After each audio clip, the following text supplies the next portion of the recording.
Somos Iglesia Cristiana El Almendro. Fe, oración y servicio. Hola, buenas noches, familia de Almendro. Deseo que el día de hoy sea una noche llena de bendición para usted, para su familia, para su hogar. Hoy quiero compartir con ustedes la continuación del mensaje de la semana pasada, la cual es Dios en medio de mi desgracia, Dios en la desgracia del creyente, ¿sí? Entonces, quiero que por favor utilicemos el texto de Isaías 45, Isaías capítulo 45, versículos 6 y 7. Vamos a iniciar con este texto, pero en realidad la historia que vamos a tocar está en el libro de Ruth. Entonces, para que vayamos avanzando, no solamente abran Isaías capítulo 45, sino también vayan buscando el libro de Ruth, por favor. Entonces, Ruth está después del libro de Jueces y antes del libro de Primera de Samuel y Segunda de Samuel. ¿Amén? Entonces, quiero que por favor vayamos al texto. Por cuestiones de tiempo, necesito pues que por favor lo busquen en sus casas. Bueno, entonces, Isaías capítulo 45, versículos 6 y 7. ¿Listo? Entonces, bueno, yo últimamente he estado pensando mucho en la vida del creyente. ¿Por qué? Porque he tenido varios creyentes en la iglesia y pasa algo muy extraño, o no extraño, sino que es un poco confuso, pues, no solamente para los creyentes, sino también para mí. Es que cuando el creyente a veces se da cuenta del verdadero evangelio, del evangelio diferente, un evangelio que no quiere decir nada de lo que le han enseñado hasta el día de hoy. Eso pasa sobre todo con creyentes de años. El creyente como que entra en una controversia interna, ¿cierto? Entonces, he tratado durante este tiempo de enseñar un poco acerca de la gracia, enseñar acerca de la ley, enseñar del propósito de ellas dos, ¿cierto? Y una de las cosas que me he dado cuenta es que el creyente, nosotros como creyentes, tenemos una mala forma de ver a Dios y una mala forma de ver las circunstancias. No entendemos que las cosas no son conforme a nuestro pensamiento, no son conforme a lo que nosotros tenemos o nos han plantado en nuestra cabeza. ¿A qué se refiere, Fabián? Pues a la manera de creer, ¿sí? Entonces, les voy a poner un ejemplo que es de lo que estaba hablando, y como les digo, esta predicación es la continuación de la semana pasada. He hablado un poco acerca de Dios en medio de nuestras desgracias, ¿no? Y en la prédica pasada estaba poniendo yo delante de ustedes una realidad, y es que Dios provee también los momentos amargos, los momentos de tristeza y los momentos de dificultad del creyente. No puedo hablar del que no es creyente, hablo del creyente. ¿Por qué? Porque Dios no trata de la misma manera a un creyente que a un no creyente. Amén. Entonces, el Señor Jesús dijo de la siguiente manera: el que está enfermo es el que necesita el medicamento, ¿cierto? ¿Cierto? Entonces, Él ha venido por el enfermo. Entonces, lo que hay en las iglesias son personas enfermas, ¿sí? Personas que necesitan de Jesús. Eso es lo que hay en las iglesias. Entonces, los trae a la iglesia, y el propósito de que un creyente se congregue es para que la persona reciba el antídoto, reciba el medicamento, reciba la ayuda, ¿cierto? El problema es el tipo de medicamento o la ayuda que está recibiendo el creyente. Entonces, yo he visto mucho en personas que a veces van al médico, y el médico, en lugar de recetar los medicamentos oportunos, recetan otras cosas a conveniencia, porque ya sabemos que el tema de las farmacéuticas es un negocio. Entonces, ¿qué hacen los médicos? Desviar las cosas a favor de ellos, ¿cierto? A favor de su bolsillo. Entonces, algunos médicos, no todos, les hago sobre todo hablando de en términos psiquiátricos. Entonces, el paciente va al médico, y el médico le formula otros medicamentos a conveniencia de él. Pero esos medicamentos tienen unas contraindicaciones, ¿cierto? Entonces, cuando tiene un medicamento una contraindicación, es que tiene una consecuencia al consumir este tipo de medicamentos, ¿cierto? Entonces, de esa manera, quiero que ustedes vean el evangelio. Cuando ustedes reciben un evangelio equivocado, o lo han recibido por durante mucho tiempo y años, ese evangelio va a tener ese mal evangelio, ese medicamento que le dieron a usted va a tener algunos problemas, sobre todo. Y yo quiero que usted entienda que el resultado no se ve inmediato. el resultado se ve con el tiempo. ¿Por qué? Porque, por ejemplo, puede ser que ese medicamento le sirva en cierta forma para ayudarle con su enfermedad, pero finalmente va a terminar dañando su sistema inmune, ¿cierto? Sus defensas. Entonces, eso le da cabida a que entre en otro tipo de enfermedades. Entonces, cuando no se da el medicamento correcto, lo que va a hacerse es enfermar más a la persona o enfermarla de otra manera. Entonces, esto ocurre de la misma manera en el Evangelio. Cuando tú no le enseñas al creyente, pastor que me escuchas, o siervo de Dios, o sierva de Dios, cuando tú le enseñas al creyente que Dios también provee, Dios también provee las dificultades, que Dios a ti también te mete en pruebas, te mete en situaciones difíciles, tú estás negando lo que está en Mateo capítulo 4, cuando dice, y el Espíritu de Dios llevó a Jesús al desierto para ser tentado. O sea, el mismo Dios llevó a Jesús al desierto, lo llevó a un desierto a que fuera tentado. ¿Por qué? Si eso lo vivió Jesús, ¿por qué no lo va a permitir Dios en su vida? El mismo Dios que vendió a Job con Satanás es el mismo al que le está hablando. No sé si la palabra vender sea la correcta, pero el mismo que le habló de Job a Satanás fue el mismo Dios cuando tú lees el libro de Job. Entonces, entrado en esto, yo quiero comenzar con este texto para después seguir con la historia de Ruth, ¿cierto? Hay una historia muy hermosa, pero que finalmente nos va a dar a nosotros a entender el propósito del sufrimiento. ¿Qué propósito hay detrás del sufrimiento? Porque hay un propósito, o sea, cuando dice en Lamentaciones capítulo 3:27 que dice que Dios no entristece voluntariamente, sino por necesidad, porque es necesario, es porque hay algo bueno detrás de todo esto, ¿cierto? Entonces en Jeremías dice, porque pensamientos de bien y no de mal tengo para darte un futuro lleno de esperanza. Entonces la escritura es clara cuando dice que Dios tiene pensamientos de bien. Entonces usted dice, pero Fabián, estoy atravesando una enfermedad. ¿Qué pensamientos de bien va a tener Dios? Entonces eso es lo que vamos a ver el día de hoy. Para que usted al finalizar de esta predicación pueda tener esperanza, pueda decir, bueno, Dios en realidad quiere, Dios me ama, Dios quiere hacer algo muy bueno conmigo, Dios quiere bendecir mi vida. Amén. A pesar de la circunstancia, a pesar de la quiebra, a pesar de que usted haya perdido su hogar, de que haya perdido el matrimonio, de que haya perdido su empleo, a pesar de que usted esté muy mal en el área de su salud, debe de entender lo siguiente. Pensamientos de bien y no de mal tiene Dios para darnos un futuro lleno de esperanza. Entonces, dicho esto, quiero que vayamos a Isaías capítulo 45, el versículo 6. Vamos a empezar, dice, para que se sepa desde el nacimiento del sol y hasta donde se pone, que no hay más que yo Jehová, ninguno más que yo,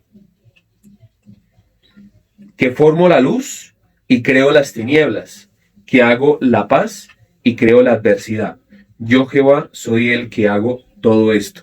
Entonces, ¿qué está diciendo acá? Que Él es el que crea la luz y que crea la oscuridad. ¿En qué momento a usted en la iglesia le enseñaron eso a usted? Algunos de pronto, pero ¿en qué momento le dijeron que Dios también creaba la oscuridad? ¿Amén? ¿En qué momento le dijeron a usted que Dios no solamente creaba la paz, sino también que creaba la guerra, que creaba la adversidad? O sea, cuando habla aquí de adversidad, está hablando de que le permite a usted tener problemas con su vecino, con otra persona, que Él crea ese problema. Y Él termina diciendo, yo Jehová, ninguno más que yo. O sea, Él afirma y firma con puño y letra. Si pudiera ponerle un sello de los reyes antiguos, lo ponía ahí. ¿Por qué? Porque el tema es que nosotros no creemos que las circunstancias que a veces vivimos son producto también de algo que está haciendo Dios en la vida de nosotros. ¿Esto por qué sucede? Mire, yo me crié en una iglesia en donde si alguna persona estaba viviendo escasez económica, lo que había era que hacerle un ayuno, hacerle liberación y que la persona tratara de corregir todas las cosas, ¿cierto? Pero pues eso no tiene ningún sentido al finalizar la ecuación porque estamos dejando verdaderamente el sentido de lo que verdaderamente Dios quiere transmitirle al creyente. Entonces, es bueno hacer el ayuno, es bueno quizás de pronto tener una liberación en caso de que sea necesario, pero lo más importante es entender el propósito. O sea, si usted no entiende el propósito por el cual está pasando esa situación, pasan dos cosas. O en realidad o en realidad Dios no lo metió a usted en esa situación, sino que ha sido producto de su invención, aunque Dios lo haya permitido de todas maneras, o que verdaderamente nosotros somos necios. Y es que la escritura dice que para el burro y para el necio se hizo ¿qué? La vara, se hizo el garrote. Entonces usted dice, uy, yo no soy necio, eso me parece que es muy feo lo que usted está diciendo, pero es así. Hay personas que son necias. El desconocer esto es un problema que nos ha llevado a nosotros, o sea, el desconocer que nosotros somos necios, que es nuestra naturaleza. En Romanos capítulo 3, versículo 9 dice que no hay justo ni a uno, no hay quien entienda, no hay quien busque a Dios. Todos se desviaron, ahora se hicieron inútiles. ¿Qué hace el burro? El burro se desvía. ¿Qué hace el burro? El burro no entiende. Entonces, para que el burro entienda, es necesario que le den bastante garrote. ¿Sí? Entonces, a veces nosotros no queremos entender porque no nos conviene, sencillamente. Porque queremos justificarnos en otras cosas. Entonces, nuestra vida de creencia a veces se basa es en lo que nos conviene y en lo que no nos conviene. Entonces, a nosotros no nos conviene pensar de que Dios está en medio de alguna circunstancia, sino que queremos como abortar esa idea. Queremos como despreciarla. ¿Por qué? Porque yo quiero que Dios haga mi voluntad. Pero cuando no hace mi voluntad, también me siento inconforme. Entonces, esto pasa mucho en las iglesias. ¿Por qué? Porque el creyente viene a la iglesia y, como digo yo me crié en una iglesia en donde si usted estaba pasando por una enfermedad era porque usted tenía una maldición generacional, porque necesitaba liberación, porque necesitaba una cosa, porque necesitaba otra, pero usted era el culpable. Usted era el culpable. Entonces, porque no obedecía a la ley, porque no le obedecía a los pastores. Entonces, ¿cuál es el problema con eso? Que a veces el pastor o los pastores somos la piedra de tropiezo para que las personas no vayan a Dios, no busquen a Dios en esas circunstancias. Porque si yo le digo a usted de que usted está viviendo esto porque usted está cometiendo alguna infracción, finalmente lo que usted va a tener es una conciencia de que, bueno, sí, yo estoy cometiendo tal y tal pecado, pero pues finalmente nunca voy a ser perfecto. Entonces pasa lo que pasa en muchas situaciones, en muchos cristianos, es que cuando yo esté bien, cuando todas las cosas marchen bien y cuando yo tenga una actitud y un comportamiento excelente, va a seguir a Dios. Nunca van a poder seguir a Dios. Porque el creyente va a errar siempre, siempre se va a equivocar, siempre va a mentir. El tema aquí es que a veces nosotros no guiamos al creyente a lo que verdaderamente el creyente tiene que hacer y es a someterse completamente a su búsqueda en Dios, a la búsqueda de Dios. Ese es el propósito de la prueba. El propósito de la prueba nunca ha sido el maldecir a una persona hasta acabarla. El propósito de la prueba, el propósito de la desgracia es que usted pueda encontrar al Dios Salvador. Es que no entendemos que Dios, a él se le llama el Salvador, a Jesucristo se le llama el Salvador. No lo entendemos. ¿Por qué no lo entendemos? Porque no lo vemos en muchas circunstancias en nuestra vida. ¿Por qué no lo vemos? Porque no lo reconocemos. Amén. Entonces, en el libro de Ruth van a encontrar la historia de una mujer. No les voy a leer todo el libro de Ruth, obviamente, porque la verdad este es un tema que tendría mucho tiempo, pero pues Ruth es el mejor ejemplo que yo puedo traerles a ustedes acerca de cuando Dios está obrando a través de la desgracia de una persona. ¿Sí? Cuando yo leo esta historia, entiendo dos cosas. Primero, ¿qué es el Evangelio? Aquí Ruth, como lo vamos a ver, está representando a la esposa de Cristo. Y también está representando la salida que Dios finalmente da a la solución o al problema que usted esté presentando. O sea, la salida al problema, perdón. La salida al problema o a la circunstancia.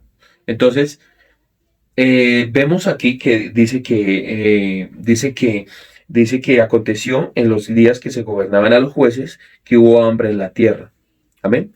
Entonces, en los tiempos de los jueces también había escasez. No era, por ejemplo, lo que se decía muchas veces que en los tiempos de los jueces no había escasez. En los tiempos de los jueces y en los tiempos de los jueces había escasez. Entonces, en los tiempos en donde Dios hacía que algunos hombres se levantaran y lideraran el pueblo de Israel, también había escasez, ¿sí?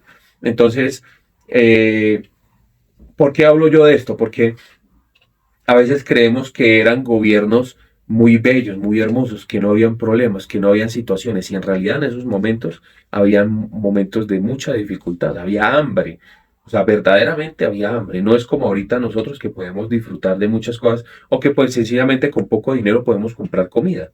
En esos momentos había hambre. Hambre era que no había nada en la tienda. No había nada que comprar, no había nada. Entonces, aquí nos está hablando de un hombre llamado Elimelech, ¿sí? Y Elimelech, eh, Elimelech era un hombre de Judá, ¿cierto? Entonces, ellos se fueron a morar a los campos de Moab, ¿sí? Él, su esposa y sus dos hijos, ¿sí? Entonces, Elimelech, juntamente con Noemí, su esposa, y sus dos hijos se fueron a morar, ¿a dónde? A Moab. Entonces, allí los dos hijos de Elimelech, Elión, perdón, Malón y Kelión, consiguieron a dos esposas, y encontraron a dos esposas allí en Moab, la cual de la una fue Ruth, ¿cierto? Y la otra fue, eh, perdón, Orfa, perdón, que los nombres no me los aprendo con facilidad. Entonces, ellos dos consiguieron pues esposas en donde, allí en Moab. Lo cierto fue que al transcurrir el tiempo, este hombre llamado Elimelech murió. Y también murieron los dos hijos de la señora, Malón y Kelión. Entonces Elimelech murió y quedó solamente Noemí con sus dos nueras, ¿cierto? Entonces quedó con Orfa y con Ruth. Entonces en esos momentos pues había mucha necesidad, mucha hambre. Y lo primero que pensó Noemí fue volverse a la tierra de sus padres, volver otra vez a la tierra de donde, de Judá, ¿cierto? Entonces al devolverse ella, antes de devolverse, lo primero que pensó, bueno, y estas dos mujeres, ¿qué voy a hacer con estas dos mujeres que están conmigo? Entonces le dijo a las dos, por favor vayan, devuélvanse a la casa de sus padres, porque yo no tengo ya ningún hijo para que ustedes los desposaran.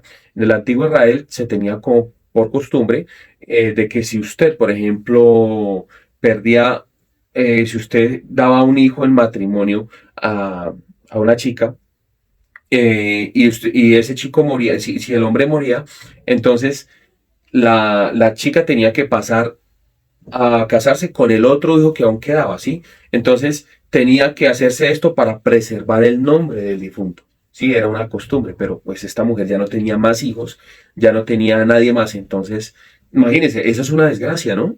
Una desgracia, imagínense, perder al esposo y perder a los dos hijos.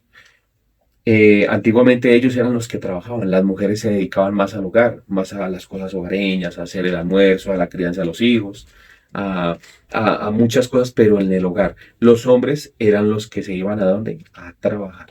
Entonces imagínate, esta mujer quedó prácticamente en la ruina, ¿sí? Entonces, si usted quiere ver una historia dura, triste y provocada por Dios, aquí hay una.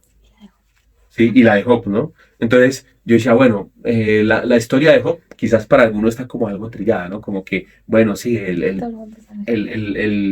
atormentado Job, ¿no? El que le pasaron una cantidad de catástrofes, ¿no? Pero aquí hay una situación con una judía, con una mujer que se fue con su esposo y finalmente perdió a su esposo y sus dos hijos. Finalmente, pues ella, cuando llega al pueblo, ella ya no quería que le llamaran más Noemí, porque de Israel, de Judá salió llena, ¿cierto?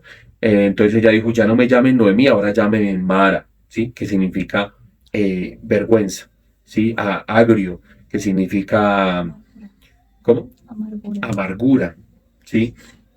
Entonces imagínese, si usted perdiera a sus dos hijos, si usted perdiera a su esposo, usted aguanta, lo digo yo creo que usted aguantaría la pérdida de su esposo, ¿sí? Usted como mujer, aguanta la pérdida de su esposo. Dice, bueno, murió, pero me quedan mis dos hijos.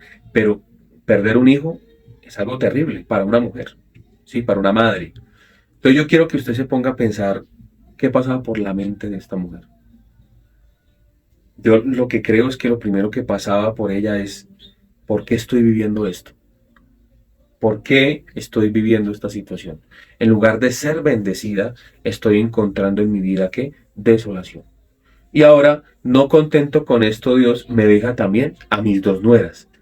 Entonces, ¿qué tengo que hacer yo? Pues mandarlas para su casa porque si alguien se va a morir de hambre, pues soy yo, nada más yo y ellas no van a ponerse tampoco a trabajar. Entonces, ese era el pensamiento de ella. O sea, váyase, devuélvase para sus casas, para las casas de sus padres, y yo me voy a dejar morir sola, ¿cierto? Entonces, una de ellas, Orfa, ella sí se devolvió, ¿sí? Pero la otra, llamada Ruth, no se devolvió. Y a lo contrario de lo que pensó la otra, ella dijo, tu Dios, a donde quiera que vayas, iré yo. Tu Dios será mi Dios, ¿sí? Y dijo, donde tú vayas a morir, yo moriré. Eso fue lo que hizo Ruth. Entonces, cuando nosotros vemos esta situación, vemos un momento muy difícil, un momento en donde se vio una desgracia, se vio la dificultad, se vio un momento en donde, sin ser muy redundante de lo que le estoy diciendo, no había salida, ¿sí? Y yo creo que muchos aquí, muchos en la vida de creencia hemos pasado por momentos así, hemos pasado por momentos en donde no vemos la salida a la situación, no vemos la salida a la circunstancia, ¿cierto? Entonces, ¿qué es lo más fácil? Lo más fácil es huirle a la circunstancia, es huirle al problema, ¿sí? Pero la escritura dice que Dios no nos ha dado un espíritu de cobardía, sino de poder, amor y dominio propio. Eso dice la escritura. Entonces, este texto le toca al creyente, es la vida del creyente. Amén. Entonces, cuando usted visita la desgracia de Noemí, usted va a poder identificarse en muchas cosas. Por favor, lean el libro de Ruth, es muy corto, ¿sí?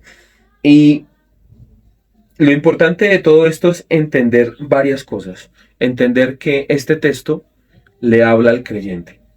Le habla a aquella persona que en algún momento ha pensado en claudicar, en dejar los caminos de Dios y que tiene una información errada con respecto al Evangelio.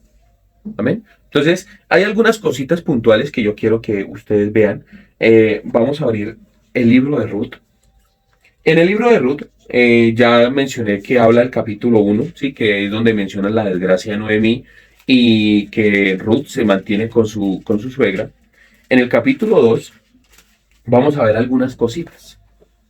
En el versículo 11 y 12 del capítulo 2, yo quiero que usted y yo lo leamos a ver si de pronto no encontramos alguna similitud con otro texto. Dice, y respondiendo vos, le dijo, he sabido todo lo que has hecho con tu suegra después de la muerte de tu marido y que dejando a tu padre y a tu madre y a la tierra donde naciste, has venido a un pueblo que no conociste antes. ¿Dónde se ha visto este texto en otra parte de la Biblia? Ese texto se ve en Génesis capítulo 12, cuando Dios llama a Abraham y le dice, vete de tu tierra y de tu parentela a la tierra que yo te mostraré. Entonces, esta mujer básicamente hizo lo mismo que hizo Abraham. ¿Qué hizo? Dejó su tierra, su parentela, a una tierra desconocida, a la tierra de la promesa. Amén. Entonces, cuando vemos ingredientes como estos en estos textos, quiere decir que, o sea, el judío que lea este texto va a decir, esta fue la misma promesa que se le dio a Abraham. Amén. Cuando usted lea este texto, usted va a poder entender que fue la misma promesa que se le dio a Abraham y es la misma promesa que le da Dios a todo creyente. Que cuando usted se sale de este mundo, se sale, abandona todo por él, dice la escritura, dice el evangelio, de cierto os digo que el que ha dejado padre, madre, hijos y esposo y que ha dejado tierras, recibirá mucho más, no solamente en este siglo, sino en el venidero. Eso fue lo que dijo Jesús. Amén. Entonces, cuando usted compara estos textos, usted va a poder decir, claro, es la promesa abrahámica, es la promesa que Dios le hace a todo creyente. Entonces, mencioné un hombre llamado Boaz, que su nombre significa firmeza, fuerza, ¿sí? Después de esto, siguiendo con la historia de Noemí y Ruth, estas mujeres llegan nuevamente a su tierra y como ya les dije, Noemí quería que ya no la llamaran Noemí, sino que la llamaran Mara, ¿sí? Ella se acordó de que su esposo tenía un pariente llamado Boaz, eran como el hermano, ¿sí? Boaz tenía dos hermanos y, Eliab tenía dos hermanos, Boaz y otro que no menciona el nombre de la Biblia. Y cuando vemos en este texto, empezamos a ver que Boz aparece en la historia como aquel hacendado que tiene un gran campo, ¿sí? Que tiene un gran sembradío ¿de qué? De trigo, ¿cierto? Entonces, ¿por qué Noemí se devuelve a la tierra de sus padres? ¿Por qué se devuelve a Judá? Porque ella escucha un rumor de que Dios nuevamente visitó la tierra para darle de comer a sus hijos. O sea, ella vino para el tiempo de qué? De la cosecha, cuando ya empezaron a haber otra vez cosecha. Entonces, Boz era el dueño de un terreno que estaba allí. Y era pariente también de Eliab, que era el esposo de Noemí. Entonces ella se acordó de que tenía un pariente y le dijo a Ruth que fuera a ver si conseguía algo de trabajo, por lo menos de que la dejaran recoger las sobras de lo que dejaban los segadores, ¿sí? Entonces usted tiene un campo de trigo, un campo de cebada, y ellos van adelante con la hoz y van cortando y van apartando y van amarrando, ¿sí? Eso es recoger el trigo y recoger la cebada. Entonces, a veces el gancho no alcanza a dar completamente el corte y quedan como pelitos, como sobras, ¿cierto? Entonces, ¿cuál era el trabajo de Ruth? Ir y empezar a cortar, ¿qué? Esas. Entonces, eso lo hacía la gente pobre, la gente que no tenía que comer. Eso lo hacía la gente que pues básicamente recogía las sobras de lo que le quedaba en el campo, ¿sí? Y de hecho, antiguamente no dejaban que muchas personas se acercaban a esos campos. ¿Por qué? Porque muchas veces dañaban las cosechas, dañaban la tierra. Entonces, esta mujer se dirige allí al campo y llegó el dueño del campo en ese preciso momento, que era Boz, y la mira y le cuentan la historia, ¿cierto? Entonces, Boz es el que le termina diciendo que admira lo que hizo con Noemí, que había sido la esposa de Eliab, su hermano, y que tranquila que ella podía seguir recogiendo, y le manda a los segadores que le dejen algo de corte a ella para que ella pudiera recoger, y le dice a ella que ella debe estar con sus criadas también. Le dice: tranquila, aquí no le va a pasar nada, no le va a faltar nada, le quiero ayudar. Amén. Entonces, cuando vemos esta historia, vemos un hombre muy generoso, ¿no? Pero pues en realidad en la vida real no es así. En la vida real no dejan acercar a ese tipo de personas porque tratan de robarse la cosecha. Amén. Entonces, eh, cuando vemos a vos, vamos a encontrar varias similitudes con lo que se está escrito en los evangelios, sobre todo en el evangelio de Lucas, de que muestran a Jesús como el dueño de qué, el dueño del viñedo, el dueño de la siembra, el dueño del terreno, ¿cierto? Pero él también tiene que a sus segadores, ¿cierto? Entonces, cuando leemos esta historia podemos ver que la historia se centra es ahora, o sea, da un vuelco completamente diferente y tratan de mostrar al dueño de la siembra y de sus segadores, y tratan de mostrar a Ruth como una mujer indefensa, una mujer que no tiene nada, y que finalmente este hombre resulta aceptándola como esposa, ¿cierto? ¿Qué obligación tiene él? Ninguna. Entonces, cuando le vemos esta historia, cuando usted va leyendo Ruth, podemos encontrar de que Boz es hombre y figura de Jesucristo, que Noemí y que Ruth son la iglesia, son las personas que necesitan de la ayuda. Amén. Entonces, ese es el evangelio. Básicamente, que Dios permite que haya necesidad para que finalmente Dios, en el cuerpo y en la figura de Jesús, pueda venir y brindarle ayuda al más necesitado, al que necesite la ayuda. ¿Sí? Entonces, ese es el evangelio. El evangelio es que Dios permite el hambre para que finalmente nosotros vengamos a Él a buscar la ayuda y Él poder a nosotros implantar, poder a nosotros ayudar, ¿cierto? Poder a nosotros darnos. Pero el propósito de Dios no es darnos a nosotros las obras.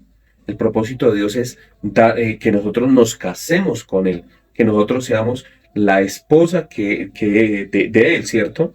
O sea, Dios no nos quiere a nosotros como siervos. Si no hubiera dejado a esta mujer Ruth, la hubiera dejado como que siguiera recogiendo las obras.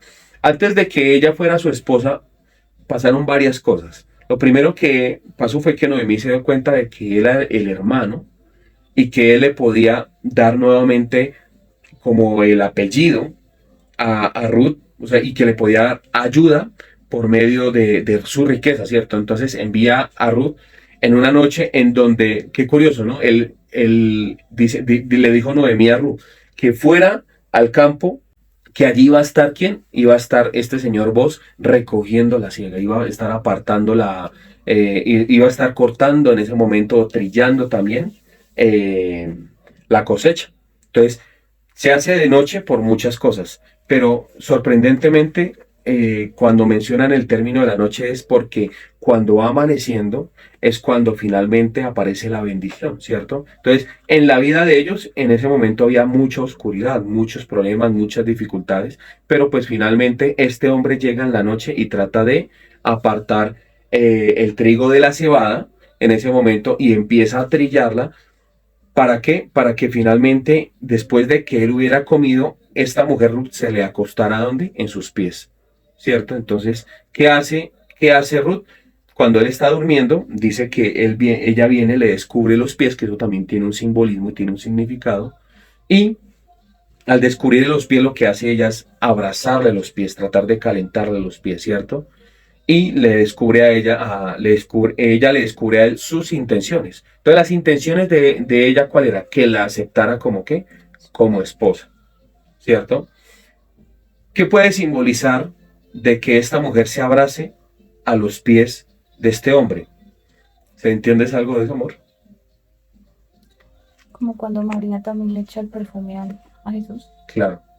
Entonces, el sentido como tal, dice mi esposa que es como cuando María se coge el perfume de alabastro que tenía y lo riega y empieza a limpiarle los pies al Señor Jesús con sus cabellos, ¿cierto? Entonces, de una vez te remite al Evangelio, ¿cierto? Entonces, hay muchos paralelos y muchas cosas parecidas al Evangelio y muchas cosas parecidas a los textos del Antiguo Testamento. Pero qué curioso, ¿no? Son los pies los que tiene que abrazar. Es porque ella está abrazando el camino de vos. O sea, ¿qué le está diciendo? Donde usted vaya, yo también voy a ir. Amén. ¿Qué le estaba diciendo María al Señor Jesús cuando estaban jugando con el perfume? Estaba prediciendo su muerte, o sea, le estaba creyendo de lo que le iba a acontecer a Jesús. Y lo segundo, estaba abrazando sus pies con sus cabellos. Estaba abrazando sus pies. ¿Por qué? Porque ella quería seguirlo aún hasta la muerte. O sea, es algo muy bonito y es algo que cuando nosotros lo entendemos, podemos entender la gran diferencia en la vida del creyente. ¿Por qué? Porque los creyentes en la actualidad, nosotros no queremos en realidad seguir a Jesús como es debido. Entonces, ¿cuál es la petición de Ruth? Que la dejara ser la esposa de él. Amén. Y para hacer eso, lo primero que le está diciendo a él, yo voy a abrazar su camino. Voy a seguirlo donde quiera que vaya. No solamente lo hizo con Noemí, su suegra, sino lo hizo con este hombre llamado Boz. Amén. Entonces, ¿yo por qué les traje esta historia? Es una historia larga, cuando de pronto nos ponemos a analizarla, pero yo quería traerles esta historia hablando del texto inicial, ¿cierto? Porque para que usted pueda entender bien la vida del creyente, para que pueda entender su vida y cómo usted debe moverse en la vida de creencia, tiene que aceptar las cosas como están puestas en la Escritura. Nuestro pensamiento hace de que nosotros pensemos de Dios de una manera equivocada. Hay muchas denominaciones en el cristianismo, ¿cierto? El problema es que hayan muchas denominaciones. Satanás ha entendido la forma en la cual puede coger y distraer al creyente. ¿Distraerlo de qué? De la verdadera voluntad de Dios. Entonces, cuando Noemí manda a Ruth, le dice, antes de que tú te descubras a él, tienes que esperar a que el varón coma y beba. ¿Cierto? Cuando el Señor Jesús decía, mi comida y mi bebida es que se haga la voluntad de mi Padre. Entonces, todos estos elementos lo que quieren llevarlo a usted es a que usted vea el Evangelio de una manera diferente. ¿Cuál es la voluntad de Dios? La voluntad de Dios es que usted viva esta historia. Esa es la voluntad de Dios. Entonces, esto fue algo que no entendieron los judíos. ¿Por qué? Porque los judíos no querían vivir en la escasez. Los judíos querían tener el reinado perfecto del rey David. Y mire que la descendencia de Boz, ¿sí? Boz con Ruth tuvieron un hijo que se llama Obed. Obed es el padre de Isaí. Isaí se convierte en el padre de David. Y David es el descendiente finalmente de Jesucristo. Lo que Dios quiere es que usted viva la Biblia.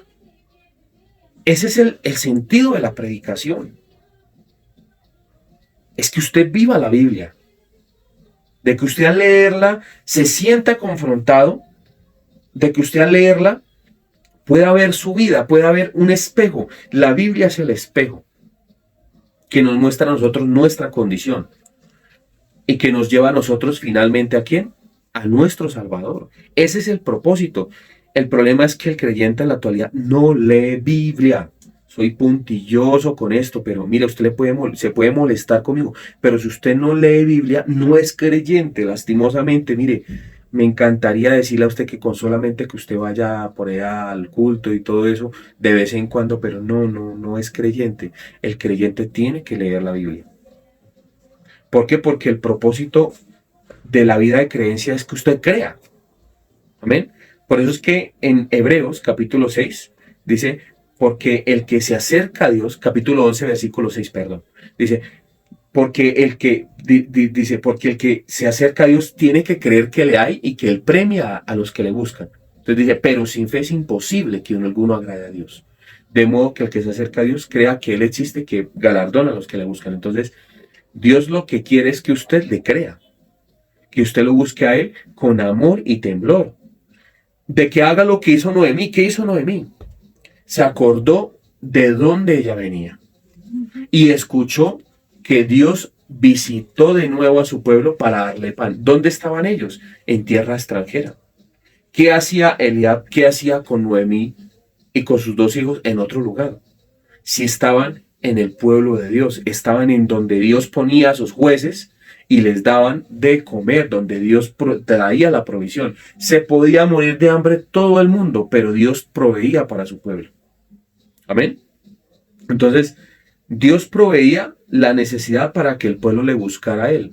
Entonces, usted dice, es que el Dios del Antiguo Testamento era un Dios muy duro. No, era un Dios lleno de amor, porque proveía la adversidad, o sea, que tuvieran adversarios para que ellos finalmente dependieran de Él.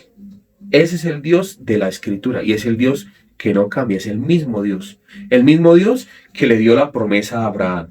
Le dijo, vete de tu tierra, de tu parentela, a la tierra que yo te mostraré. Y es el mismo Dios que se muestra en el Nuevo Testamento dando de comer a su pueblo, dándole de comer a aquella persona que necesita y separando ¿qué? El trigo de la cizaña.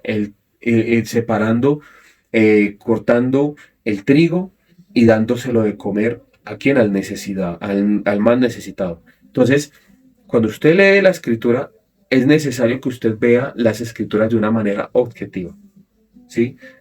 ¿Por qué objetiva? Porque no es conforme a nuestro pensamiento y no es conforme a nuestra razón. Porque nosotros somos duros de entendimiento, somos como el mulo.